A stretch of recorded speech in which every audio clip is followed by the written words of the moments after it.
Olá a todos, aqui é o professor Bruno César. Nós vamos estar iniciando a postagem das aulas remotas, aulas essas que estão sendo gravadas durante esse período de pandemia.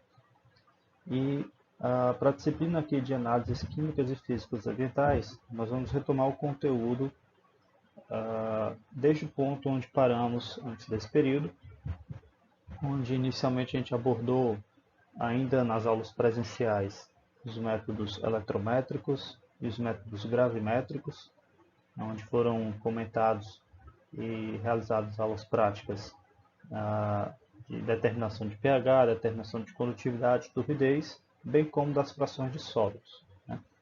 A ideia aqui, na volumetria, que é os métodos que nós vamos retomar a partir de agora, é rever alguns conceitos de química analítica, principalmente relacionados aos processos de bancada, que são as titulações. As titulações são procedimentos simples, requer pouca estrutura laboratorial, mas que tem uma aplicabilidade da mais variada. Isso tendo em vista o número de analíticos, o número de parâmetros que são determinados, não só de cunho ambiental, que é o tema principal da nossa disciplina, mas também de uma série de outras aplicações bioquímicas, químicas, né? E aí quando a gente fala de química, de todas as áreas da química, nós fazemos uso das titulações porque nos fornecem dados confiáveis, dados precisos e fáceis de serem, na maioria das vezes, fáceis de ser realizados, né? Quanto aos seus procedimentos experimentais. Quanto à volumetria, nós vamos abordar os parâmetros relacionados à condição de pH no meio, e aí quando falo essa condição de pH, nós vamos ficar tratando aqui sobre a alcalinidade, que é o objetivo da aula de hoje, bem como a presença da matéria orgânica na água, né? Como a matéria orgânica influencia e ela é determinada. Aí nós estaremos tratando a respeito de outros parâmetros que sejam o oxigênio dissolvido e as demandas química e bioquímica de oxigênio. Então vamos dar início. Para iniciarmos a discussão então sobre a alcalinidade, é interessante trazer aqui o conceito, a definição desse parâmetro, né? Nada mais é do que a medida da capacidade de uma amostra em neutralizar ácidos. Então as amostras elas possuem os corpos hídricos, né? Eles possuem determinados compostos dissolvidos, dispersos presentes nesse sistema, que assumem uma capacidade de neutralizar possíveis precipitações ácidas das próprias chuvas ou ainda assim de alguns outros fenômenos atípicos que o meio ambiente pode vir a trazer para esse sistema. Então a ideia aqui é justamente abordar que espécies são essas presentes nas águas que garantem essa capacidade alcalina a elas. Daí o termo alcalinidade. Então, a alcalinidade aqui está remetida a essa capacidade que que os corpos hídricos possuem de neutralizar ácidos. E é interessante perceber essa definição porque a alcalinidade não necessariamente está associada à condição que a amostra deve ser alcalina, ou seja, básica. Então é interessante que tomemos essa diferença entre o que é a alcalinidade e a basicidade do meio. A basicidade é aquela condição em que você necessariamente vai encontrar um pH maior do que 7, já que essa é a definição de você ter um meio básico. Já a alcalinidade é a condição pela qual você vai perceber a presença de espécies que garantam essa capacidade de neutralizar ácidos. Nós vamos ver mais adiante que existem espécies que existem ainda em meio ácido, mas que ainda assim desempenham o papel de neutralizar precipitações ácidas do meio. Bom? Dentre essas espécies que vão ser discutidas, a principal de todas, com certeza, essa primeira que está sendo debatida aí nesse tópico, que é os íons, que são os íons bicarbonatos. Essa estruturazinha química aqui, o HCO3- é um ânion que assume que possui propriedades anfóteras, ou seja, ele pode se comportar tanto como ácido tanto como uma base no meio, mas devido às precipitações terem aí um perfil ácido, essa espécie vai se comportar então como uma base, e ela é bem abundante no ecossistema hídrico. Então, você percebe aqui que o bicarbonato, além de tudo, ele está em concentração muito maior do que as outras espécies que garantem alcalinidade ao meio, que nós vamos discutir já já quais são, também muito devido à sua própria formação. Então, a formação dos íons bicarbonatos nas águas, elas advém principalmente de uma reação química global, que nós vamos estudar ela muito bem, com muito mais detalhe, na química ambiental, que é a reação de neutralização do gás carbônico por rochas calcárias. Isso, em fase aquosa, gera então espécies de bicarbonato de cálcio, sendo essa espécie aqui então dissociada a uma quebra dessa ligação cálcio-bicarbonato, liberando então os íons bicarbonatos à água. Então, imaginem só um gás reagindo com espécie sólida, isso aqui nada mais é do que calcário. Tudo isso, obviamente, em um sistema aquoso, e como produto principal dessa reação, você vai ter a liberação de um outro cátion, que é o cálcio, e de um ânion, que é o bicarbonato. Ok? Então, essa espécie aqui, uma vez presente em água, vai ser dissociada, uma fração dela será dissociada, liberando os íons bicarbonato à água, o que vai garantir então essa capacidade de neutralizar possíveis espécies ácidas que venham a entrar naquele sistema. A gente vai entender o motivo dessa neutralização. Bom, além do bicarbonato que foi comentado aqui, outras espécies podem conferir alcalinidade à água, que são algumas espécies oriundas de ácidos fracos, alguns eletrólitos fracos, como os ânions borato, silicato e fosfato. Mas, com certeza, a influência dessas espécies é mínima frente à presença do bicarbonato, tendo em conta principalmente o efeito de concentração. Os íons bicarbonatos estão em muito maior concentração do que essas outras três que foram comentadas anteriormente. Bom, vale salientar o seguinte: os íons bicarbonatos são os principais que conferem alcalinidade ao meio, porém não os únicos. A alcalinidade, na realidade, é classificada por presença de três possíveis espécies: os íons hidróxido, que é representado aqui pela hidroxila, a alcalinidade ao carbonato e a alcalinidade ao bicarbonato. Então, nós podemos ter três tipos de alcalinidade. Nós vamos ver também que essas alcalinidades elas podem ser combinadas, mas essencialmente você tem alcalinidade ao hidróxido, alcalinidade ao carbonato e alcalinidade ao bicarbonato.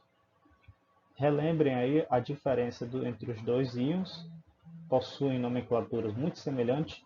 A diferença é que os carbonatos não possuem um hidrogênio aqui na frente da sua molécula, consequentemente sobra mais uma carga negativa, o que confere a ele uma carga bivalente negativa. Então você tem a carga bivalente ao carbonato e a carga monovalente aos íons bicarbonatos.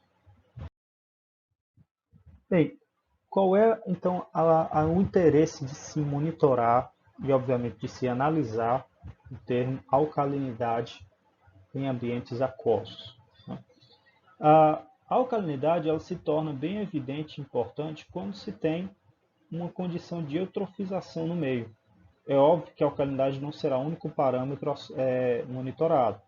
É sempre interessante que, quando possível, realizemos essa associação entre os parâmetros.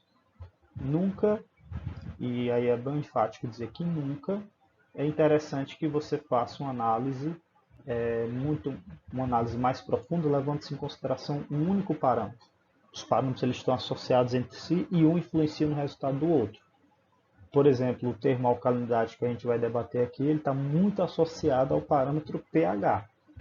Então é inevitável que quando se tratar de alcalinidade, nós tenhamos que também falar um pouco sobre o pH. E em certas condições, como por exemplo em ambientes eutrofizados, além do pH, é importante também que possamos realizar um levantamento da carga orgânica do meio, do nível de turbidez, uma vez que essas algas vão causar turvação àquele ambiente, né? A presença de oxigênio dissolvido, que deve ter uma supersaturação do meio em condições de insolação. Então, uma série de parâmetros que devem ser levantados para você fazer uma discussão mais profunda sobre a qualidade da água. Mas, enfim, acerca da alcalinidade nesse ambiente aqui, eu percebo que o ambiente está bem eutrofizado com a presença dessas algas.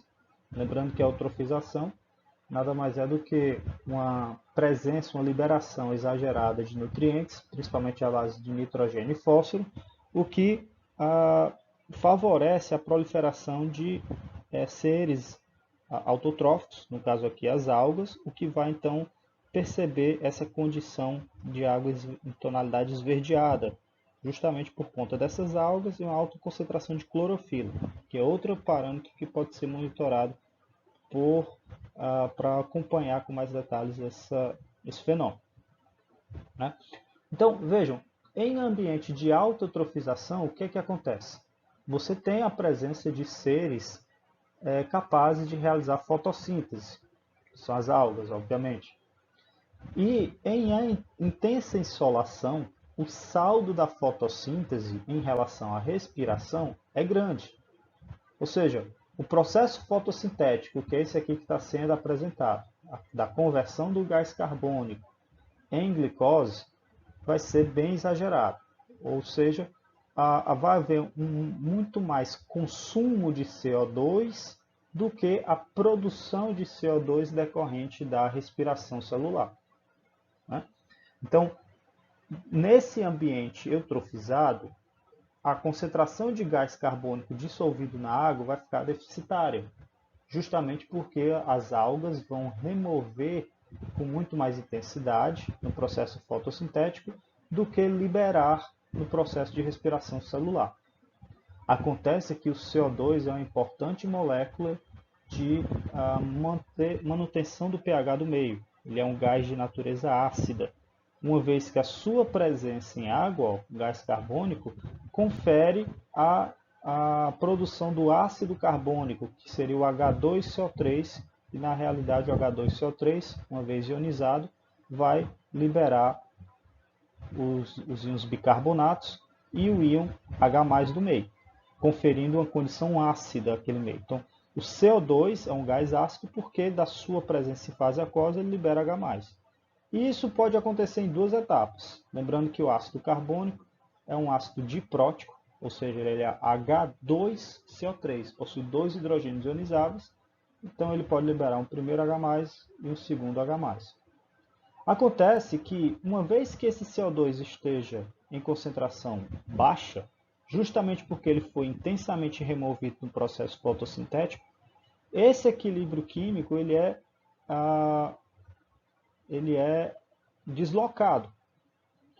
No caso, como essa espécie está sendo removida, está sendo diminuída de concentração, o sistema vai tentar repor aquilo que foi perdido. Então, a reação ela vai tender a se deslocar da direita para a esquerda, justamente tentando fazer com que aquele CO2 seja reposto ao meio. Mas qual é a consequência disso daí? O sistema vai sim, de certo modo, tentar repor isso, mas para isso, esse lado da reação vai ficar se comportando como reagente e não mais como produto. E vamos lembrar que reagente é consumido, ele não é produzido. Então a concentração de H+ no meio tende agora a cair, tanto na primeira etapa de ionização, assim como na segunda. Se a concentração de H+ no meio cai, ou seja, diminui, a consequência disso é uma elevação do pH. E aí, em níveis extremos de eutrofização e de intensa insolação do meio, você pode perceber pH da ordem de 10 unidades, o que é muito alto. pH igual a 10, por exemplo, é um pH que você pode encontrar em efluentes industriais. e em indústrias que trabalham efetivamente com substâncias bem alcalinas, como é o caso do hidróxido de sódio, né? Então, imaginem só uma situação em um meio ambiente que naturalmente aquilo ali passaria a acontecer por conta de que um ambiente eutrofizado foi provocado naquele meio. E aí quem pode nos auxiliar nessa interpretação do que está acontecendo é justamente o monitoramento da alcalinidade do sistema. Bem, a alcalinidade ela serve para nós termos essa percepção global, essa percepção em um contexto muito mais amplo de outros parâmetros, de outros fenômenos do que esteja acontecendo no meio. Isso tendo em vista o fato de que a alcalinidade não representa risco potencial à saúde pública. Você pode ter um incremento ou uma diminuição da alcalinidade específica, que não vai ter nenhuma alteração quanto ao impacto, né, na saúde pública. É óbvio que alterando a alcalinidade, outros parâmetros são alterados, principalmente o pH. Mas o parâmetro alcalinidade específico não fornece nenhuma influência negativa. Pode alterar o paladar daquela amostra e não se constitui como padrão de potabilidade e nem de classificação de águas naturais e de emissão de esgotos. Então vejo que a alcalinidade ela é importante de ser monitorada, nos fornece informações que são de alta relevância do ponto de vista da interpretação do que esteja acontecendo no meio ambiente, mas se nós formos aí para as legislações ambientais vigentes, nós não vamos perceber a linha alcalinidade sendo atribuída a um determinado valor máximo permitido, como é de costume de ser identificado a outros parâmetros. Por exemplo, o pH que eu comentei aqui há pouco, ele é bem enfático em dizer que o pH para água de potabilidade tem que estar necessariamente entre 6,5 e 8,5. Então você não percebe uma atribuição de valor ao parâmetro alcalinidade, né, para fins de legislação. Obviamente, além da importância na saúde pública, nós temos também uma importância enorme da alcalinidade no quesito tratamento de água. Isso é bem relevante do ponto de vista de custos do processo. Então, a alcalinidade ela assume um papel fundamental na etapa de floculação em sistemas de tratamento de água para abastecimento público. Isso por quê? Os tipos de alcalinidade mais comuns que podem ser encontrados são esses dois aqui. Isso em águas naturais, tá? A alcalinidade ao carbonato e a alcalinidade ao bicarbonato. Decorre que dessas duas espécies aqui tem um errozinho, né? O bicarbonato aqui está representado por 2-, na realidade é menos apenas, tá? Essas espécies, uma vez presentes em água, vão favorecer reações do tipo hidrólise, ou seja, a água vai doar prótons a esses ânions, justamente para favorecer um maior equilíbrio. Tá? Então sai um H+ daqui da água e vem aqui para o ânion carbonato. Vai formar o bicarbonato e a consequência da saída de um hidrogênio aqui da água é a liberação de um íon hidroxila. Mesma coisa acontece na reação abaixo. Sai um próton da água, se liga ao bicarbonato, vai formar então o ácido carbônico com a consequente liberação de hidroxila. Por que essa hidroxila aqui está sendo tão comentada?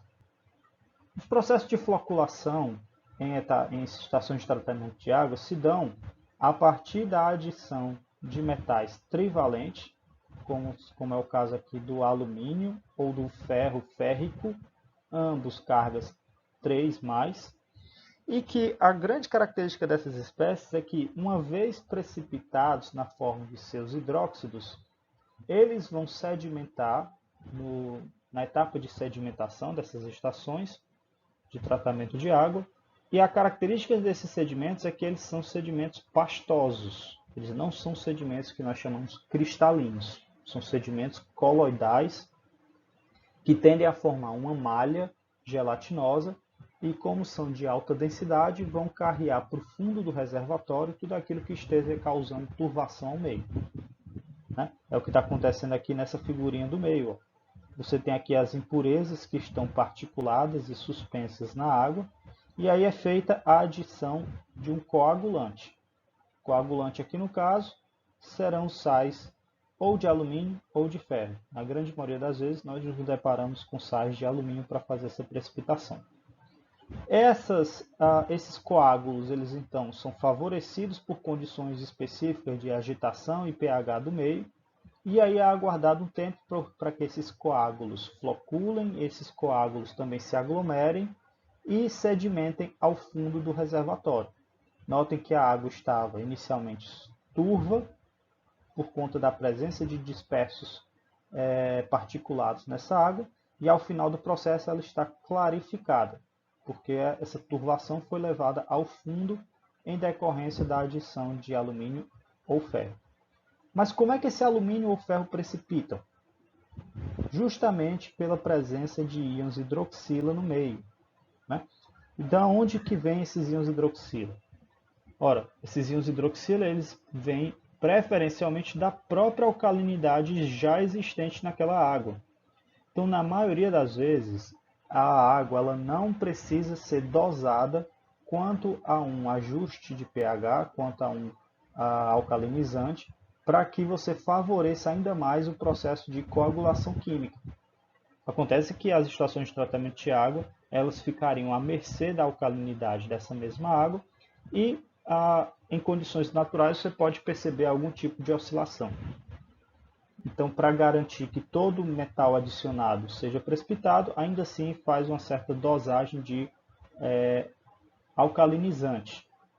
Mas, via de regra, a alcalinidade já da própria água confere a ela essa capacidade de precipitação dos coagulantes à base de alumínio ou ferro.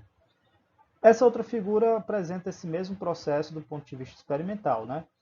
Aqui seria a etapa de adição do coagulante, perceba que a água está bem turva.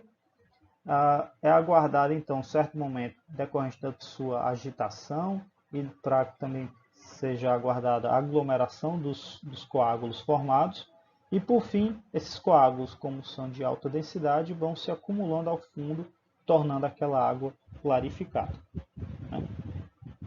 Outra particularidade do monitoramento da alcalinidade é que em sistemas de tratamento com digestão anaeróbia é recomendada a alcalinidade entre 1.000 e 5.000 mg por litro em termos de carbonato de cálcio, para produzir efeito tampão que impeça a quebra de pH em caso de desequilíbrio.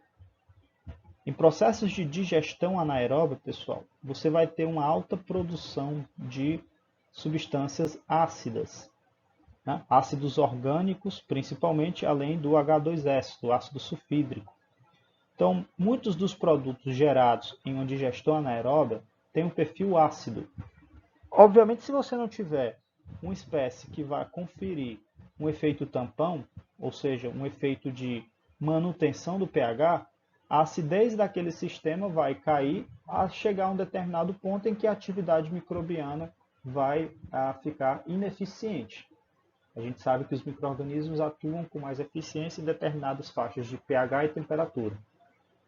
Em específico ao pH, se aquilo ali for modificado de maneira muito grande, você percebe uma quebra também de atividade microbiana e aí a digestão anaeróbia passa a deixar de existir. Então é importante que, ao passo em que a digestão vai acontecendo, exista alguma espécie no meio que neutralize os ácidos gerados. Daí também a importância de se ter um certo nível de alcalinidade adequado para a ocorrência da digestão anaeróbica. Então, vistos esses pontos iniciais acerca da definição e de onde se aplicar a alcalinidade, nós vamos entrar agora num ponto mais específico quanto à sua determinação analítica. Ora, a alcalinidade é uma espécie referente à capacidade que o corpo hídrico tem de suportar uma carga ácida. Então, utilizando essa mesma definição de alcalinidade, nós podemos fazer uso desse conceito para desenvolver o método analítico. Então, nós vamos aqui tentar justamente experimentar que capacidade de neutralizar um ácido é essa que a amostra possua. Isso pode ser feito facilmente com uma titulação. Ora, se a amostra tem algo que suporte ácido, nós vamos dosar então um ácido nela, de preferência um ácido forte, e verificar até que nível essa água consegue suportar a adição daquele ácido. O resultado final da alcalinidade é expresso em termos de miligramas por litro, assim como todas as outras unidades, todos os outros parâmetros ambientais são sempre expressos em termos de miligrama por litro. Nós também substituímos aqui por ppm, né, partes por milhão. E a unidade de concentração, em termos de qual espécie é representada, é o carbonato de cálcio. Então lembrem, a alcalinidade é em termos de miligramas por litro de carbonato de cálcio. Por mais que ela seja expressa, seja derivada de alcalinidade ao hidróxido, ou ao carbonato, ou ao bicarbonato. Os três tipos distintos de alcalinidade são expressos por uma mesma unidade, que é o miligrama por litro de carbonato de cálcio. Ok? Então vamos avançar. A titulação ela ocorre então em duas etapas. Uma primeira, ela é decorrente aí para amostras com pH maior do que 8,3. Então, se a amostra possuir um pH maior do que 8,3, a titulação acontece em duas etapas. Se a amostra tiver um pH menor do que 8,3, a titulação acontece em uma única etapa. Então vamos voltar aqui. Para amostras maior do que 8,3, primeiro fazemos uma titulação até se atingir justamente esse pH que está sendo apresentado, de 8,3. Lembrem que nós estamos adicionando ácido ao meio como titulante. Então, com a adição de ácido, o pH tende a cair, a baixar de valor. Então, nós temos que ficar monitorando o pH até que o volume adicionado de ácido forneça um pH ao meio igual a 8,3. Ao se atingir esse valor, a titulação é interrompida e a gente então registra o quanto de ácido foi necessário para que houvesse essa redução de um determinado valor até 8,3. Posteriormente, é feita então a condução da titulação até se atingir um segundo nível de pH, pH de 4,5. Daí também é feito a interrupção da titulação e o registro de quanto de ácido foi necessário para que houvesse a redução de 8,3 para 4,5. Então, nota que isso daqui acontece no mesmo sistema, na mesma vidraria. A vidraria aqui que a gente utiliza é um Erlenmeyer. É tudo dentro de uma mesma vidraria. Primeiro, condução até 8,3, depois condução até 4,5. Ok? Se a amostra não possuir um pH maior do que 8,3, aí você não tem a necessidade de proceder a duas etapas. Uma única etapa é requerida e será aquela para que você atinja então um pH de 4,5. De onde é que vem então esses valores, né? De pH 8,3 e pH 4,5? Esses valores de pH advêm justamente das reações de conversão de neutralização das espécies que conferem alcalinidade ao meio, quais sejam o carbonato ou o bicarbonato. São as espécies predominantes que conferem alcalinidade às amostras. Então, a reação de conversão de neutralização do carbonato, veja aqui que o carbonato está sendo neutralizado pelo ácido, o ácido sendo representado pelo H+, essa reaçãozinha aqui em específico, ela acontece com plenitude em pH 8,3. Daí o fato de se escolher esse valor como primeira etapa da titulação. Essa segunda espécie gerada, que é o bicarbonato, também confere alcalinidade ao meio. Então daí a necessidade de se continuar a titulação. Então essa titulação, nós vamos continuar dosando o ácido àquela amostra, até que ele seja totalmente neutralizado e se transformado no H2CO3, que é o ácido carbônico.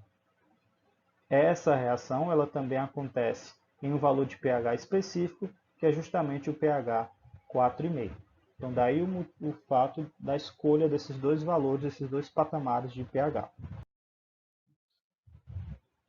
Esse gráfico ele apresenta para o ácido carbônico o perfil de distribuição das espécies que coexistem em diferentes valores de pH. Então, o que é que esse gráfico apresenta? Um coeficiente alfa. Esse coeficiente alfa aqui nada mais é do que a fração com que aquela espécie existe, sendo 1 o máximo possível. Aqui nós teríamos aproximadamente 50% de existência de uma dada espécie e um valor muito próximo a zero. Então, em valores de pH mais ácidos, das 3 espécies possíveis que o ácido carbônico pode assumir, que é a sua fração molecular, a sua fração intermediária e a sua fração mais ionizada, em pH ácido, quem prevalece é o ácido carbônico, a fração molecular, veja, H2SO3. Ao passo em que o pH é aumentado, esse ácido carbônico aqui vai sendo consumido, neutralizado, e outras espécies passam a predominar. Então, a partir de pH aproximadamente, aqui já bem próximo de 5, essa espécie intermediária, que é o íon bicarbonato, passa a existir, até chegar a um determinado ponto em que ele já predomina sobre o ácido carbônico, quando a alcalinidade é cada vez mais incrementada. Se essa condição de basicidade no meio for contínua, ou seja, não parar de ser aumentada, essa espécie vai chegar num patamar máximo, até que a última espécie agora passe a ser produzida com mais intensidade, que é a linhazinha vermelha aqui, ó. A linhazinha vermelha vai aumentando com o aumento de pH até que ela já prevaleça. Então, as 3 espécies elas podem coexistir, sendo que quem vai governar qual delas é a predominante é justamente o pH do meio. E as reações que foram mencionadas, elas acontecem justamente nesses valores aqui que foram apresentados. Em pH 8.3 acontece a conversão, a neutralização do carbonato a bicarbonato, e em pH 4,5 acontece a conversão do bicarbonato a carbonato. Por que estão sendo representadas essas cores para cada reação química? Porque nós temos que, de algum modo, fazer esse tipo de monitoramento. Nós temos que atingir um pH 8.3, nós temos que atingir um pH 4,5. Isso pode ser utilizado, isso pode ser realizado através do uso de um pHmetro, que é um instrumento, mas, do ponto de vista de praticidade, essa não é a metodologia mais viável. Isso porque você precisa aí dosar quantidades bem mais precisas dos titulantes para que atinjam esses valores também com certa precisão. E quando se tem um número muito grande de amostras, o pHmetro não se torna aí uma técnica, vamos dizer assim, viável do ponto de vista de praticidade para que de amostra em amostra seja feito esse tipo de monitoramento. Uma forma da gente fazer, então, um acompanhamento dos níveis de pH é através do uso de indicadores. E para esses casos aqui em específico, levando-se em conta esses níveis de pH que estão sendo trabalhados, os indicadores mais adequados e comuns aos laboratórios são justamente o alaranjado de metila, para acompanhar a reação em 4,5, e a fenolftaleína, para acompanhar a reação em 8,3. E aqui estão sendo representadas as cores pelas quais esses indicadores mudam. Fenolftaleína. Se você tiver então uma amostra com pH maior do que 8,3, ao pingar a fenolftaleína você vai perceber uma tonalidade rosa. Com a titulação, o rosa vai se tornar incolor. E aí então é registrado o quanto de ácido foi gasto para promover essa primeira mudança de cor aqui. É feita então, ao se atingir pH 8,3, a dosagem do alaranjado de metila, e o meio vai se tornar inicialmente laranja. Com a contínua titulação do ácido, chega-se a um determinado valor em que o laranja se torna vermelho. Isso daqui é indicativo de que o pH 4,5 foi atingido. E aí também é então feito o registro de quanto de ácido foi consumido, foi gasto para promover essa mudança de cor. Esse aqui é um gráfico semelhante, mas mostrando a variação de pH pelo volume de titulante, que no caso aqui é o ácido, né? E vejam que o pH ele está caindo ao passo em que o ácido, o titulante, é adicionado. Lembrando que o nosso titulante é o ácido sulfúrico. E essa curva é uma curva de titulação clássica de uma substância diprótica. No caso aqui nós temos o ácido carbônico sendo representado com mais ênfase, né? Onde você tem um primeiro ponto de inflexão e um segundo ponto de inflexão.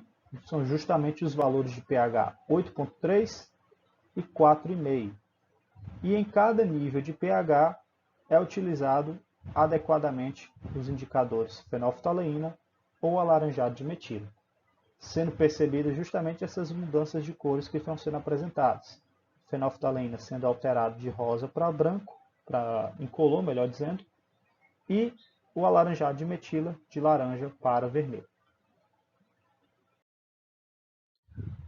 Bem, uma vez que esses procedimentos sejam realizados, é interessante que a gente agora pegue esses valores de ácido, de volume de ácido que foi gasto para cada etapa e interprete eles do ponto de vista quantitativo. Ou seja, expressar definitivamente o quanto de alcalinidade uma amostra possui. Para que esse cálculo seja realizado, é importante que a gente desenvolva a reação química de neutralização da alcalinidade. E aí a gente vai fazer essa representação levando-se em consideração justamente a composição do titulante. O que, via de regra, é o ácido sulfúrico. Eu falo via de regra porque a alcalinidade pode ser feita com qualquer ácido forte. Poderia ter sido feita, por exemplo, com clorídrico ou ácido nítrico. A questão aqui é a disponibilidade do ácido e a facilidade de se trabalhar com cada um deles. O ácido sulfúrico um pouco mais fácil de se trabalhar. Outro aspecto é a facilidade quanto à estequiometria. A reação geral, que vai ser representada, é essa daqui. Nós temos a alcalinidade sendo apresentada em termos de carbonato de cálcio, sendo reagida com o ácido sulfúrico, e aí tendo-se esses produtos reacionários. Então, note que a estequiometria que é apresentada aqui é uma estequiometria simples de 1 para 1, ou seja, 1 mol de carbonato de cálcio é consumido por 1 mol de ácido. Se em vez do ácido sulfúrico utilizássemos o ácido clorídrico, por exemplo, que tem apenas um hidrogênio ionizável, a estequiometria já seria diferente. Já seria 1 mol de carbonato de cálcio para 2 mols de ácido clorídrico. Ok? Então temos que tomar cuidado no desenvolvimento do raciocínio com base na composição química do ácido utilizado. Via de regra, é o ácido sulfúrico e nós vamos desenvolver o raciocínio para ele. Ora, fazendo a titulação, um ponto interessante que é atingido é o chamado ponto de equivalência. O ponto de equivalência é um exato ponto da titulação em que você tem uma igualdade em número de mols das duas espécies que estão reagindo entre si, que no caso é o carbonato de cálcio e o ácido sulfúrico. O número de mols de qualquer espécie pode ser representada por duas frações, por duas formas, melhor dizendo. Uma primeira mais comum de ser representada, que é a relação de massa por massa molar de uma determinada substância, ou, utilizando o próprio conceito de molaridade, o número de mols também pode ser substituído como sendo o produto molaridade pelo volume de solução. Nós temos que escolher adequadamente qual das duas formas de número de mols nós vamos atribuir a cada espécie, seja o carbonato de cálcio, seja o ácido sulfúrico. Então vamos analisar primeiramente o carbonato de cálcio. Vamos nos lembrar de que a alcalinidade é expressa em termos de miligramas de carbonato de cálcio por litro. Ou seja, nós temos que encontrar uma determinada massa de carbonato de cálcio presente em 1 litro de amostra. Daí, então, nós vamos aplicar essa primeira regra aqui do número de mols, que é massa sobre massa molar, ao carbonato de cálcio. Já para o ácido sulfúrico, que é nosso titulante, nós devemos conhecer qual é a sua molaridade, bem como o volume que foi gasto para promover aquela titulação. Então, a relação fica expressa como massa de carbonato de cálcio por sua massa molar igual a molaridade do ácido sulfúrico vezes o volume de ácido sulfúrico. O carbonato de cálcio é uma substância fácil de ser descrita do ponto de vista de sua estrutura química e mais fácil ainda é o levantamento do seu peso molecular, uma vez que os valores de peso atômico de cada elemento são fáceis de serem encontrados pela tabela periódica, o que é equivalente a 100 gramas por mol. Então daí a expressão ficar agora escrita nesse sentido. O 100 aqui da massa molar passa para o outro lado multiplicando. Nessa expressão que está sendo representada, essa massa de carbonato de cálcio a ser calculada vai ser obtida em termos de sua grama, e não do miligrama, que é o objetivo de se expressar a alcalinidade. A alcalinidade é expressa em termos de miligramas por litro. Então nós vamos multiplicar esse valor aqui por 1000, justamente para converter o grama para miligrama. Esse grama aqui está dentro desse valor de 100 gramas por mol, né?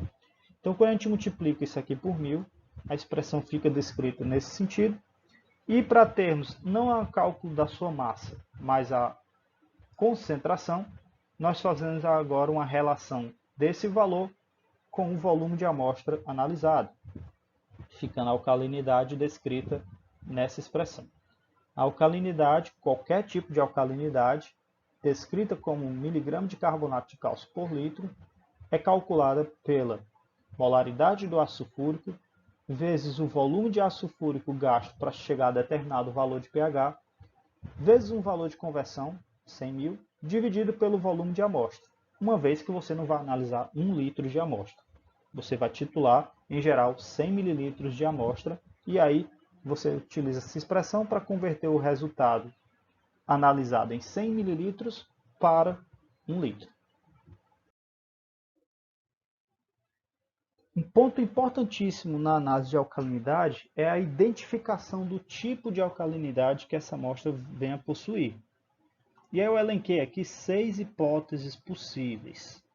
Nós temos aqui a alcalinidade isolada à hidroxila, a alcalinidade composta por hidroxila mais carbonato, a alcalinidade isolada ao carbonato, a alcalinidade conjunta ao carbonato e bicarbonato, a alcalinidade isolada ao bicarbonato e a alcalinidade composta por hidroxila e bicarbonato.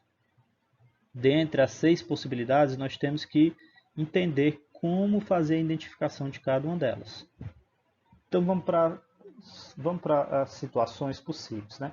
Primeiro de tudo, é importante que a gente reveja as reações que são possíveis quanto à neutralização dessas espécies. Cada espécie aqui sendo neutralizada pelo H+, seja hidroxila, carbonato ou bicarbonato. E o mais importante, essas reações são monitoradas em diferentes valores de pH e, consequentemente, com diferentes indicadores. As duas reações acima acontecem em pH acima de 8,3. Consequentemente, o indicador utilizado é a fenolftaleína. A reação abaixo, de conversão do bicarbonato, é monitorada em pH 4,5. E aí o indicador próprio para isso é o alaranjado de metila. Então vamos para a primeira hipótese. A primeira hipótese é aquela em que sugere uma alcalinidade exclusiva à hidroxila. E aí essa alcalinidade à hidroxila é apresentada por essa reação de neutralização acima. Apenas essa reação estaria sendo proposta nesse tipo de alcalinidade. Ou seja, o carbonato não estaria existindo, muito menos o bicarbonato. Nessa situação, sendo essa a única reação possível, o único indicador que daria uma percepção de gasto de volume de ácido seria a fenolftaleína.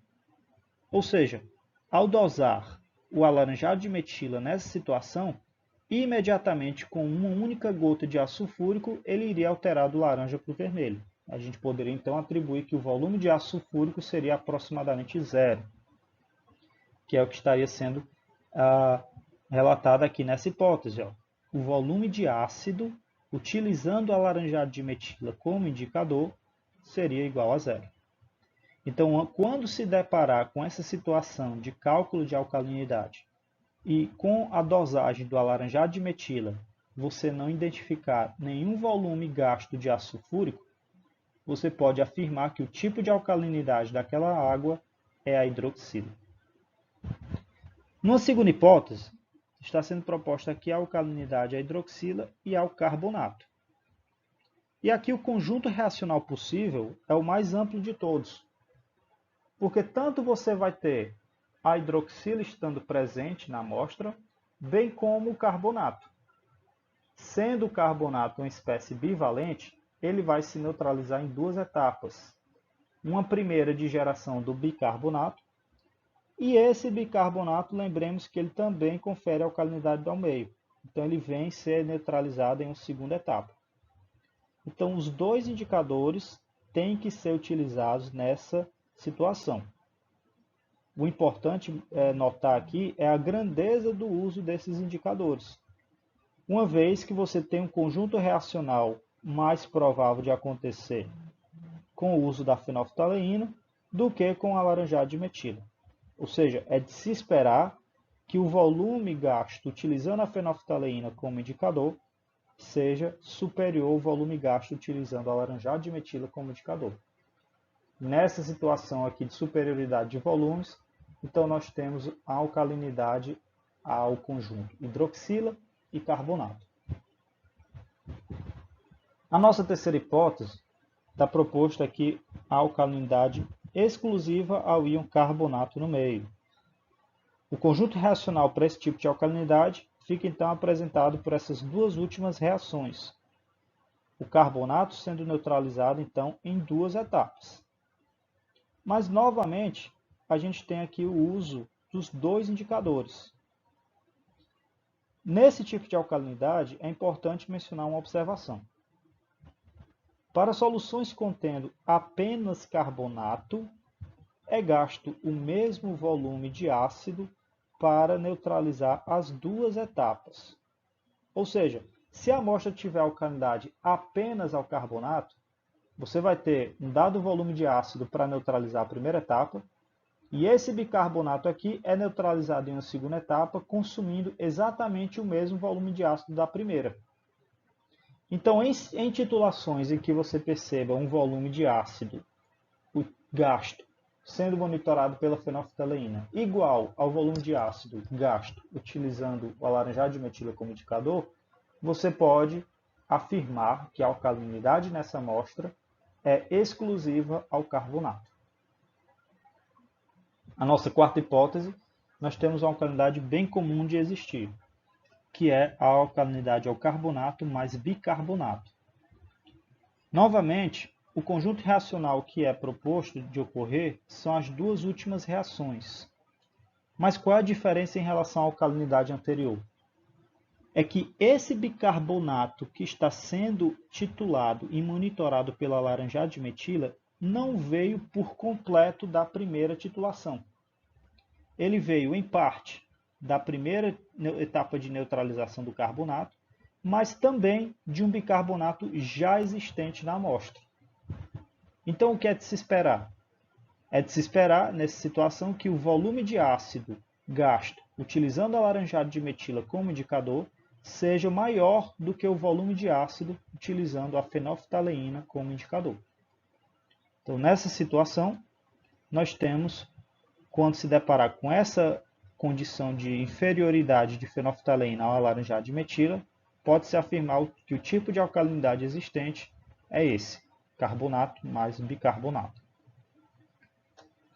Numa quinta hipótese, nós temos a alcalinidade ao bicarbonato. E a única reação possível de acontecer é a última que está sendo destacada aqui. E aí vejam que agora o único indicador que vai ser utilizado é o alaranjado de metila. Ou seja, ao dosar a fenolftaleína, é de se esperar que o volume de ácido gasto na titulação seja igual a zero. E por fim, na sexta hipótese, nós temos a alcalinidade à hidroxila e ao bicarbonato. E aqui vale chamar a atenção quanto à particularidade das propriedades ácidas e básicas que o bicarbonato assume. O bicarbonato ele é denominado uma espécie anfótera, ou seja, ele pode se comportar como um ácido ou uma base, a depender do meio em que se encontra. Quando ele está junto a uma espécie, a um meio alcalino, melhor dizendo, você tem uma percepção de uma condição ácida atribuída ao bicarbonato, ou seja, a espécie bicarbonato pode se comportar como um ácido quando o meio for alcalino, ou ele pode se comportar como uma base quando o meio for ácido. O que importa mencionar aqui é que o bicarbonato, consome a hidroxila ou vice-versa. Então, esse tipo de alcalinidade é inexistente, uma vez que as espécies de alcalinidade possíveis serão consumidas. Então, para resumir essa discussão anterior, esse quadro auxilia bem quanto à identificação da alcalinidade. Né? Tudo que foi visto está resumido aqui. Quando o volume de ácido gasto utilizando a laranjada de metila como indicador for igual a zero, nós temos a alcalinidade, a hidroxila. E assim por diante, você consegue fazer a identificação do tipo de alcalinidade de uma amostra. Bem, então, para a gente fazer uma aplicação desse conteúdo, está proposto aqui um exercício em que 4 amostras de água com 100 ml de cada foram tituladas com ácido sulfúrico a uma concentração de 0,01 mol por litro, sendo apresentados os seguintes resultados. Então, nós temos as 4 amostras aqui, amostras A, B, C e D, cada um com seu nível de pH inicial e cada uma também tendo os volumes de ácido gastos utilizando cada indicador, seja a fenolftaleína, seja o alaranjado de metila. E aí é pedido então para você calcular a alcalinidade de cada amostra. Eu vou mostrar no próximo slide, a resolução quanto à identificação e cálculo da alcalinidade da amostra A e ficará como sugestão para vocês fazerem o mesmo exercício para as amostras B, C e D, seguindo o mesmo raciocínio. Bem, na amostra A, nós temos o seguinte dado que foi obtido. A amostra A tinha um pH inicial de 11, bem alcalino, e foram gastos, aí, utilizando a fenolftaleína como indicador, 10 ml de ácido sulfúrico 0,01 molar, enquanto que com a laranjada de metila foi gasto 15,5 ml do ácido sulfúrico. Bem, nessa situação aqui, o que a gente percebe é que o volume de alaranjado de metila é superior ao volume de fenolftaleína, né? Que é o que está sendo demonstrado aqui. Para esse tipo de relação de volumes, a alcalinidade possível é uma alcalinidade conjunta entre os íons carbonato e bicarbonato. Lembrando aí um pouquinho daquela tabela que foi apresentada e das hipóteses levantadas, né, das condições que cada alcalinidade é possível de existir. Ok? Ora, levando-se em conta esses tipos de alcalinidade, vamos rever aqui as reações de neutralização para cada uma delas. O carbonato ele é neutralizado em 2 etapas reacionárias, uma primeira e uma segunda. Lembremos que a nossa amostra já possui bicarbonato presente nela. Daí o fato de que essa segunda etapa reacional ela não é apenas como resultado da neutralização do bicarbonato da primeira reação, mas sim um bicarbonato derivado de 2 fontes, de um bicarbonato da primeira reação, bem como de um bicarbonato já presente na amostra. Por isso que o volume de alaranjado de metila foi superior ao de fenolftaleína. Aqui está sendo destacado o volume atribuído a cada reação, com seu respectivo indicador. E aqui a definição, a atribuição de volume, né? O volume de ácido sulfúrico, aqui esses 10 ml, corresponde então ao volume de ácido sulfúrico gasto para neutralizar o carbonato na primeira reação, e os 15,5 ml correspondem ao volume de ácido sulfúrico para neutralizar o bicarbonato já presente na amostra, bem como aquele produzido da reação 1. Okay? Uma observação é válida para ser levantada e relembrada. Como o carbonato consome volumes iguais de ácido sulfúrico em suas 2 etapas de neutralização, podemos descontar do volume utilizando a laranjada de metila a porção relativa ao bicarbonato produzido da primeira reação. Ou seja, pessoal, dentro desses 15,5 ml aqui, nós temos uma porção de ácido que é gasto ao bicarbonato já presente na amostra e uma outra porção de ácido que foi gasto para o bicarbonato decorrente da primeira etapa de reação.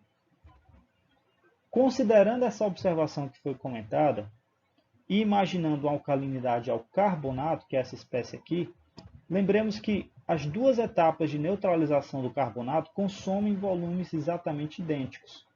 Ou seja, dentro desses 15,5 ml, nós podemos descontar o volume da primeira etapa reacional, que aí a gente vai encontrar então o volume gasto especificamente ao bicarbonato já presente na amostra, que é o que está sendo proposto aí. Então, o volume de ácido sulfúrico gasto para determinar a alcalinidade ao bicarbonato será igual ao volume utilizando o alaranjado de metila como indicador, menos o volume utilizando a fenolftalina como indicador. Então, fazendo esse cálculo, nós chegamos a um resultado de 5,5 ml de ácido sulfúrico gastos para neutralizar o bicarbonato já presente na amostra. Interessante que é importante que isso seja sempre reforçado para que a gente não faça confusão das origens de alcalinidade. Por outro lado, o volume de ácido sulfúrico gasto para determinar a alcalinidade ao carbonato será justamente o dobro do volume utilizando a fenolftaleína como indicador, uma vez que as suas duas etapas de neutralização consomem volumes exatamente idênticos. Então aqui vai consumir 10 ml e aqui também serão consumidos 10 ml.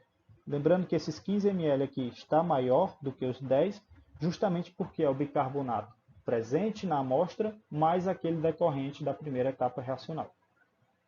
Então, fazendo esse cálculo, nós vamos chegar a um resultado de 20 ml de ácido sulfúrico gastos para neutralizar a alcalinidade ao carbonato. Uma forma de certificar se esses valores estão corretos é somando cada fração obtida, de tal forma que esse somatório deve corresponder também ao somatório dos indicadores. Então vejam, o volume somado nas duas etapas que foram calculadas corresponde a 25,5, o que coincide com os volumes que foram atribuídos a cada indicador ácido base, seja fenolftalina ou alaranjado de metila. Ok?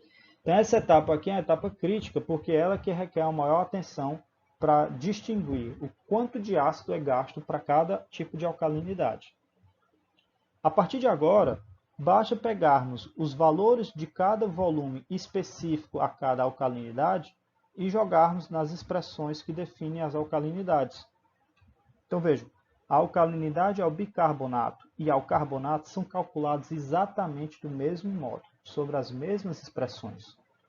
O que vai mudar de uma para outra é o quanto de ácido que é atribuído a cada espécie que está sendo trabalhado. Na alcalinidade ao bicarbonato, nós vamos utilizar o volume que foi identificado específico a esse tipo de alcalinidade, 5,5 ml.